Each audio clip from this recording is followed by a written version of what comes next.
This is for the person who always looks like they have it all together. The one who's juggling everything, managing everyone, but secretly, deep down, feels like they're doing it all completely alone. If that sounds even a little bit like you, stick around. We're going to unpack why that is, and way more importantly, how you can finally start letting people in. So, does this sound familiar? Your desk is just a mountain of deadlines. You are running on absolute fumes, and a colleague pops their head in and asks, "Hey, need a hand?" And without even thinking, you just flash a smile and say, "I'm fine, I've got it." Yeah? If you just felt a little pang in your chest right there, that's because we just hit a nerve. That's the feeling of a very real truth hitting home. Okay, let's get one thing straight right now. This is not a character flaw. It's not you being stubborn or difficult. This is a survival strategy. It's a shield that you had to build because somewhere, way back, you learned a really painful lesson. Needing other people is dangerous. So, how in the world did you become so fiercely self reliant? I can tell you, it's not something you were born with. Nope. This is a learned behavior. It's like a program that's running deep in your subconscious. And, the very first step to rewriting that code is to understand exactly where it came from. I want you to just go back in time for a second. Think about when you were a kid, when you reached out, when you really needed help. What happened? Was it met with dismissal? Maybe frustration? Or maybe there was just nobody there at all. Your young brain, which is an absolute master at recognizing patterns, it filed away this crucial piece of information. Asking for help leads to pain. So what did you do? You learned to stop asking. And, psychology actually has a name for this. A brilliant pioneer in attachment theory named John Bowlby called them internal working models. The best way to think of them is like these subconscious blueprints you have for every relationship. And they're always running in the background, shaping every single interaction you have. But before we move on, I really want to just pause here. Because that part of you, that little kid who learned to cope all by themselves, they deserve to be seen. That younger version of you did exactly what they needed to do to survive. So let's do a really quick exercise together. Just take a deep breath. First, can you name just one need you had as a child that just wasn't met?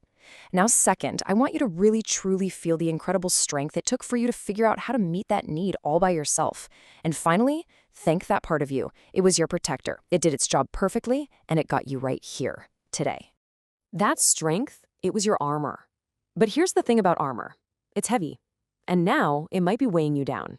For so many high achievers, this constant self-reliance leads to serious burnout and this deep, profound loneliness that's all hidden behind a mask of success. So let's talk about those hidden costs. So here's the crucial difference we need to make. There's healthy self-reliance, and then there's hyper-independence. The first one is a choice. It's flexible. You can do it alone, but you also know when to lean on others. The second one, that's a compulsion.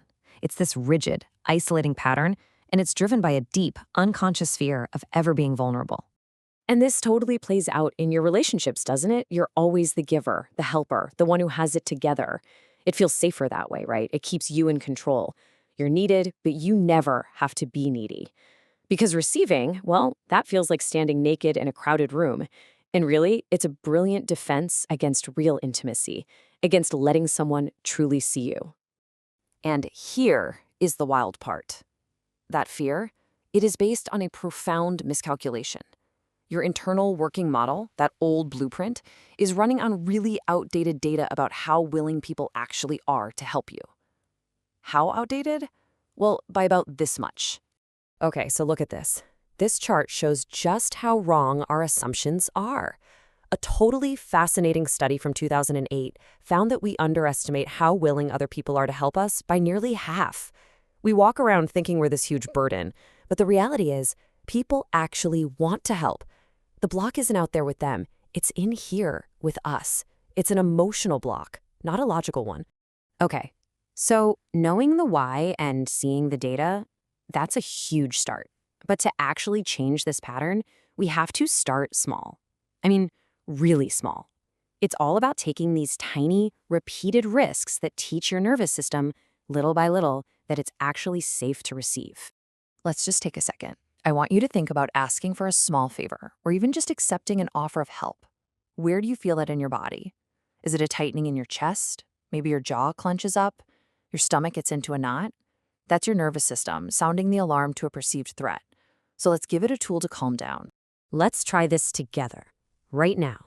Nice and slow. Breathe in for a count of 4. 1, 2, 3, 4. Now hold it for 4. 1, 2, 3, 4.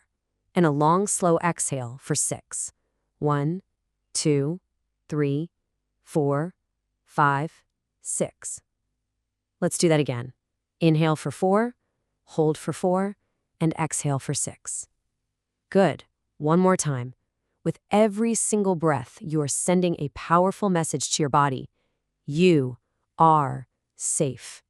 Now let's start to rewire your thinking. This isn't just about changing a habit. It's about rewriting a really fundamental belief you hold about yourself. So here's a new mantra for you.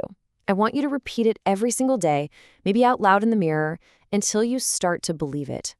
My needs are not a burden. My capacity to receive is a strength. All right, let's get really practical. It is time to start building your bridge, a bridge from that island of isolation to the mainland of connection. And we are going to do it one small, totally manageable step at a time. So here is your mission for this week, if you choose to accept it. First, I want you to identify just one person in your life who feels safe. This is going to be your training ground. Second, grab a journal or a notebook. Every day, just write down one small moment where you allowed someone to help you. And third, your daily challenge. Make one tiny request. And when I say small, I mean it. We're talking microscopic. At work, it could be as simple as asking a colleague, "Hey, can you take a quick look at this email for me?" At home, could you grab me a glass of water while you're up? With a friend, maybe it's just, "Hey, can you just listen for 5 minutes while I vent?" The goal here is not to solve a big problem, it's just to have a successful, safe experience of receiving. Let's do a quick mental rehearsal. Close your eyes if you want. Imagine you're at your desk, you're totally buried in work, a colleague comes over and offers to help. Feel that familiar jolt, that instinct to say, no, I'm fine. Now take that slow, calming breath we practiced. And then you say it, "Thank you. That would be amazing." And just feel that wave of relief wash over you. That's the feeling we're aiming for. This right here, this is probably the most important mindset shift of all. You've been telling yourself a story that needing help is a weakness, that it pushes people away. But the truth is the absolute opposite. When you let someone help you, you are giving them a gift. You're letting them show you that they care. You're literally building a bridge of trust. You are turning a monologue into a real conversation.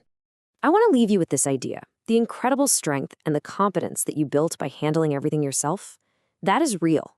It is so valuable, and no one can take that away from you. But it was never meant to be a permanent fortress of isolation. It was always meant to be a bridge to get you to a place where you could finally learn to build a connection safely. So my challenge to you is this. What is one small piece of your bridge you can build this week? What is one tiny request you can make? Just one. Remember, you were never, ever meant to do this all alone. It's time to let someone in.